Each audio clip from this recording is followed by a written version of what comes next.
Բարև ձեզ։ Ինչպես եք վերաբերվում երեկվա հայտարարությանը եւ ընդհանրապես ընտրությունների արդյունքներին։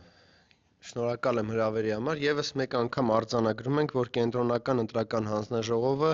աշխատում է Նիկոլ Փաշինյանի մոտ։ Աշխատում է բացարձակ Նիկոլ Փաշինյանի հրամաններով, այսինքն օրենքը շրջանցում են յուրաքանչյուր ժամ, յուրաքանչյուր րոպե։ Բացատրեմ շատ հակիրճ ինչու։ Բարգավաճ Հայաստան կուսակցության անցողիկ հաղթարելու համար 60 ձայն, որ անհրաժեշտ էր, այդ 60 ձայնը գողացան եւ բնականաբար փորձում են ամեն ինչ անել, որպեսզի Բարգավաճ Հայաստան կուսակցությունը չհայտնվի ազգային ժողովում, չհայտնվի նախ նրա համար, որ Նիկոլ Փաշինյանի մոտ 61-ի փոխարեն լինի 64 մանդատ։ Մանդատների բաժանումը այնպիսին են, որ Նիկոլ Փաշինյանին օդի եւ ջրի նման պետք են այդ 3-4 մանդատները, որը որ պետք է մնար երրորդ ուժին, ընդդիմադիր բնականաբար երրորդ ուժին։ Այն փաստը, որ Կենտրոնական ընտրական հանձնաժողովը աչք փակեց բոլոր ընտրախախտումների վրա, բոլոր ընտրակեղծիքների վրա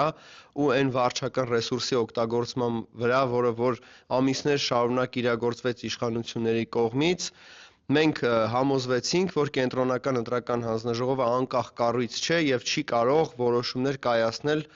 որը որ բխում է օրենքից։ Նիկոլ Փաշինյանի հետ ամեն ինչ պարզ է, այսինքն ինքը փորձեց հնարավոր ամեն ինչ անի, որպեսզի նորից ձևավորի իշխանություն, վերարտադրվի եւ պահի իր իշխանությունը եւս 5 տարի։ Այդ հարցում ինքը բնականաբար արդարացում չունի, բայց ինքը բոլոր հնարավոր տարբերակները օգտագործում է, որպեսզի պահի իշխանությունը։ Այստեղ գնդակ ընդդիմության դաշտում է, պետք է ընդդիմությունը քայլեր ձեռնարկի նախ գողացված ձայների հետ կապված եւ ընդհանրապես հետագա գործընթացը ինչ փուլով ու ինչ տրամաբանությամբ է առաջ շարժվելու։ Պետք է նաեւ արձանագրվի, որ Կենտրոնական ընտրական հանձնաժողովը հայտարարեց, որ անվավեր ճանաչված 2-3 ընտրատեղամասերի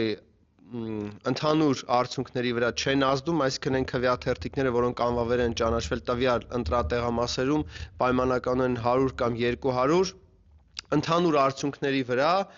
էական նշանակություն չունեն, այսինքն անվավեր լինելով հանդերձ ընտրությունները համարվում են կայացած, ժողովրդավար, թափանցիկ եւ այսպես սիրուն բառեր, բայց մենք պետք է արձանագրենք հակառակը, որովհետեւ հենց այդ ընտրատեղամասերի քվեաթերթիկները անվավեր ճանաչելով եւ Բարգավաճ Հայաստան կուսակցության պարլամենտ չհայտնվելով, չմտնելով մանդատներ չունենալով, մենք փաստում ենք, որ հենց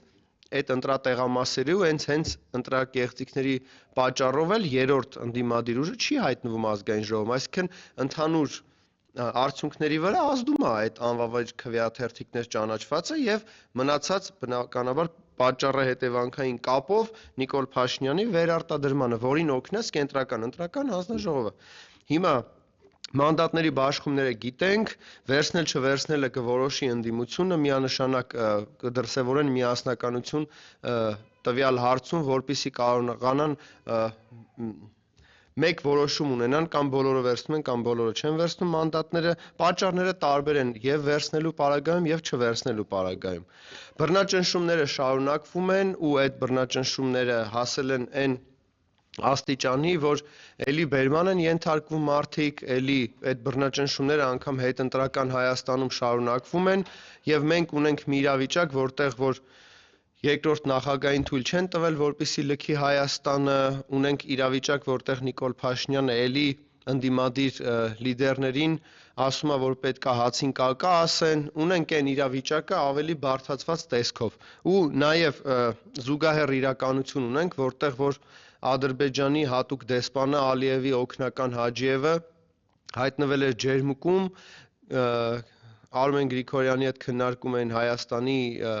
հանձնման հետ կապված մնացած այդ նյուանսները, որոնք մնացել էին, այսինքն մենք այս իրավիճակում պետք է փաստացի ներկայացնենք ու արձանագրենք, որ մի խրամատում ընդդիմադիրները փորձում են հայտնվեն ազգային ժողովում, պահեն խրամատը պետականության, այդ հայրենասերները կռիվ են տալի մեր հայրենիքի համար ու այս մյուս խրամատում ներկա իշխանականները, որոնք փորձում են վերարտադրվեն, իրենք էլ այս խրամատը բաց են պահում Ադրբեջանի եւ Թուրքիայի համար, կանչում են հյուրեր այնտեղից ու այնպիսի բարձրաստիճան պաշտոնյաներ, ինչպիսին Հաջիևն է, ում բերել են դեռ չգիտենք ինչա քննարկվում ջերմուկում, կարծում եմ մեր գիտակից հայրենակիցները վստահ են ու պատկերացնում են, թե ինչ է կատարվում ջերմուկում, ինչ միջոցառում այնտեղ ընդհանրապես իրականացվում եւ վերջի վերջո այս իշխանությունները ինչ ճանապարհին քարտեզով են փորձում առաջնորդվել։ Ունենք նաեւ Նիկոլի մյուս հայտարարությունները, որ պետքա բոլորը պատասխան տան, պետքա բոլորը պատժվեն, իդեպ այդ պատժելու հետ կապված այս բռնաճնշումների ու այս բռնապետության իրականության մեջ նաև կա նոր օրինագծեր, որը որ արտահերթ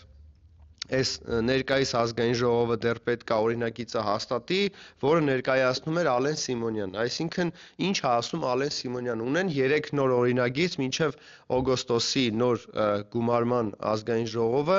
ունեն դեռ արտահերթ նիստ, որտեղ որ պետքա որոշվի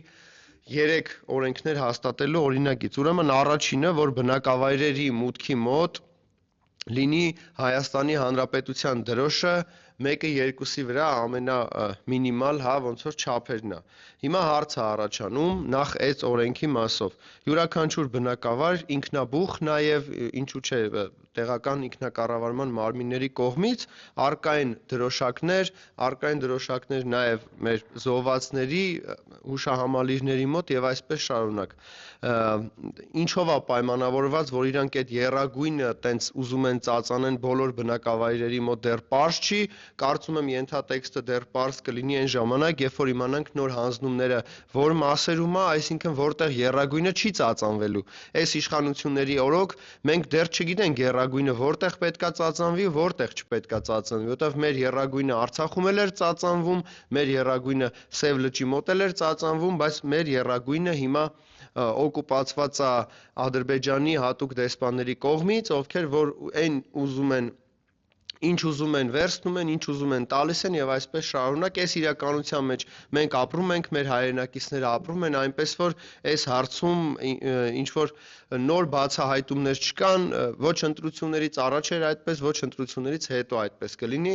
Այս իշխանությունները ունեն ճանապարհային քարտեզ, որը այսպես կոչված Ադրբեջանի հետ խաղաղության մասին է, բայց իրականում ոչ մի բանի մասին է։ Բնականաբար չկա այդ խաղաղությունը, որովհետեւ Արդեն Ալիևը այսօր իր ամպագորգոր հայտարարությունները արել է Շուշիում, այսօր էլի Ալիևը Զանգեզուրի միջանցքի մասին է խոսել, որ գալու են, վերցնելու են եւ այսպես շարունակ։ Հիմա Ալեն Սիմոնյանը պետքա գոնե պատասխանի Ալիևին այդ ամպագորգոր հայտարարություններին, հակադարձի եւ եռագույնը ծածանի պատվով հայկական բոլոր տարածքներում, նաև այն տարածքներում, որտեղ օկուպացված է Ադրբեջանի կողմից 200 քառակուսի կիլոմետր եւ ավել։ Մյուս օրինագիծը, որ ընտրակաշառք տալ վերցնելը, եթե այն ժամանակ վերցնելը 5 տարի էր, տալը 7 տարի էր, փորձում են սարքեն վերցնելը 9 տարի, իսկ տալը ավել։ Այսինքն այս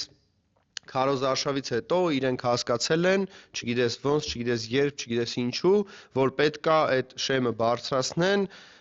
ու ընտրակաշառք տալ վերցնել։ Ես բնականաբար դեմ եմ ընտրակաշառք տալուն, վերցնելուն, ընդհանրապես այդ արարողությանը այսպես կոչված, բայց այնուամենայնիվ Ալեն Սիմոնյանի ասածը ես չեմ կարողանում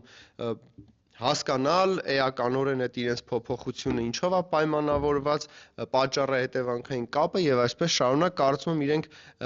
ինչ որ մի ձև կգտնեն այդ ամեն ինչը մեր քաղաքացիներին լուսաբանելու, որովհետեւ իրենք մինչեւ հիմա մեղադրում են ընդդիմությանը ձայն տված քաղաքացիներին մի հանցագործության մեջ, որի բացահայտումը չկա, հիմնավորումները չկա եւ այսպես շարունակ։ Եթե իշխանությունները պնդում են, որ եղել են ընտրակաշառքի դեպքեր ու բավականին շատ, ինչու անվավեր չեն ճանաչում այս ընտրությունների արդյունքները։ Հարց է առաջանում յուրաքանչյուր առողջ մտածելակերպով քաղաքացու adekvat մարդու մոտ։ Եթե անվավեր չեն ճանաչվում, իսկ իրենք պնդում են, որ եղել են խախտումներ եւ այլն,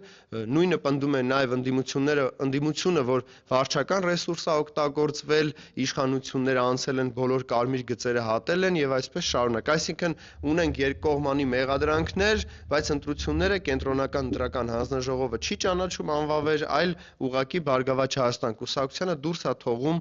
այս ամեն ինչից ու ազգային ժողովում հայտնվելու հնարավորությունից, որը իրենք իմ համեստ կարծիքով իրենք վաստակել են։ Մյուս օրինագիծը Ալենի կարծում եմ էլի ոչինչ չասող օրինագիծ է լինելու, որովհետև այս մարդիկ ընդհանրապես օրինագիծներ բերելու հետ կապված խնդիր ունեն, իրենց բերած յուրաքանչյուր օրինագիծ, որոնք հաստատվել են նախորդ 5 տարիների ընթացքում, հայանպաստ գործունեություն չի եղել, հայանպաստ ծրագրեր չեն եղել, այսինքն Հայաստանի Հանրապետության քաղաքացիները չեն շահել այդ օրինագծերից ոչ մի բան, բացի թանկացումներից, գնաճի տեսքով, բացի այն ամեն ինչից, ինչը կատարվել է հայ ժողովրդի հետ այս 5 տարիների ընթացքում, հանձնումներ, կեղեքումներ, տուգանքի մատերիալ քաղաքացիներ եւ այսպես շարունակ։ Այս ցանկը ցավոք սրտի կարող եմ անվերջ շարունակել, բայց այնուամենայնիվ ունենք իրավիճակ, որը որ այս իշխանությունները փորձում են վերահսկեն ոստիկանական ուժերով, բնականաբար իրենց արտաքին ուժերը, արտաքին տերերը ամեն ինչի վրա աչք փակելով փորձում են վերարտադրել Նիկոլ Փաշինյանին, որ հաջորդ 5 տարիների ընթացքում նոր հանձնումներ լինեն ու վերջի վերջո Հայաստանի վերջը ավելի մոտենա ու ես ասում եմ մեծագույն ցավով, որովհետև լինելով Հայաստանի Հանրապետության մտահոգ քաղաքացի չէի ուզենա, որ Հայաստանի Հանրապետությունը ղեկավարեր հաջորդ 5 տարիների ընթացքում Նիկոլ Փաշինյանը, որի համար ես անձնապես ամեն ինչ արել եմ, թե պայքարի խրամատուն փողոցներում, թե քվյախցիկում իմ քվյաթերթիկով, այնպես որ ես իմ բոլոր հնարավոր տարբերակները, որոնք թույլ է տալի սահմանադրությունը իրացրել եմ, իրագործել եմ եւ պայքարը շարունակելու եմ անկախ ելքից ընտրությունների ու ընդհանրապես Նիկոլ Փաշինյանի մոտեցումներին։ Հենց որ ես չեմ հավատում, որ ինքը կփոխվի, կդառնա հայանպաստ, կլինի հայրենասեր, որովհետեւ ինքը հայրենասեր է, ուղղակի իր հայրենիքը Հայաստանի Հանրապետությունը չի։ Իր հայրենիքը կարծում եմ տվյալ պարագայում Ադրբեջանի Հանրապետությունն է, որի համար ինքը արեց այն ամենը, ինչը 30 տարի ադրբեջանցիները երազում էին եւ ունեցան Նիկոլ Փաշինյանի օրոք։ Եղածը եղած է, պետք է շարժվել առաջ, պետք է անդիմությունը կարողանա ճիշտ կոնսոլիդացիա իրականացնի, որպեսզի մեր հայրենակիցները հասկանան ում կողքին համախմբվեն, ոնց համախմբվեն եւ այն ճանապարհային քարտեզը ունենան, որով որ պետք է առաջնորդվել Նիկոլ Փաշինյանին իշխանազրկելու յուրաքանչյուր սահմանադրական ճանապարհով կլինի իմպիչմենտ, փողոցային պայքար։ Մենք համոզվեցինք, որ ընտրություններով, ինչպես եւ նշում էր Հանրապետական կուսակցությունը եւ մեր նախագահան, հնարավոր չի բռնապետին Նիկոլ Փաշինյանին հեռացնել, որովհետև ինքը կեղծելու է, խաբելու է, կեղեքելու է, դատելու է, սպառնալու է ու վերջում պնդելու է, որ բոլորը մեղավոր են բացի իրենից։ Այնպես որ մյուս ճանապարհային քարտեզները, որը որ կունենա անդիմությունը, մենք հետագայում կիրազեկվենք արդեն ըստ օրակարգի կհասկանանք ինչ պլաններ ունեն, որպեսզի կարողանանք մեր ընդդիմադիր գործընկերներին օգնենք Նիկոլ Փաշինյանի հեռացման հարցում։ Մեր հայրենակիցներին բնականաբար խնդրում եմ նաև չհուսահատվեն, որովհետև յուրաքանչյուր պայքար, քանի դեռ բարին չի հաղթել, ուրեմն դեռ չի ավարտվել, պետք է ընդհանրապես հաշվի առնենք, որ այս 8 տարիների ընթացքում եթե մենք հուսահատված լինեինք, չէինք ունենա այն իրավիճակը, որը որ հիմա գոնե ունենք, այսինքն Նիկոլ Փաշինյանը չունի բացարձակ մեծամասնություն, չունի սահմանադրական մեծամասնություն, չունի անգամ 50% եւ այս ամեն ինչը փաստեր են, որոնք մենք արդեն արձանագրել ենք։ Այնպես որ մի հուսահատվեք, հուսահատությունը մեղք է, պետք է շարունակենք պայքարը, հայրենիքի համար պայքարը հավերժ է, հայրենիքի համար պայքարը սրբազան պայքար է, որովհետեւ մենք այս պայքարով պաշտպանում ենք նաև մեր առաքելական Սուրբ եկեղեցին, պաշտպանում ենք մեր հայրենիքը, պաշտպանում ենք թշնամուց արտաքին եւ ներքին, այնպես որ լավ եղեք, մի հուսահատվեք, պայքարը շարունակվում է ու Նիկոլ Փաշինյանը ես վստահ եմ, որ կհայտնվի այն իր իրական տեղում, որում որ ինքը պետք է հայտնվեր 18 թվականից ի վեր։ Շնորհակալություն։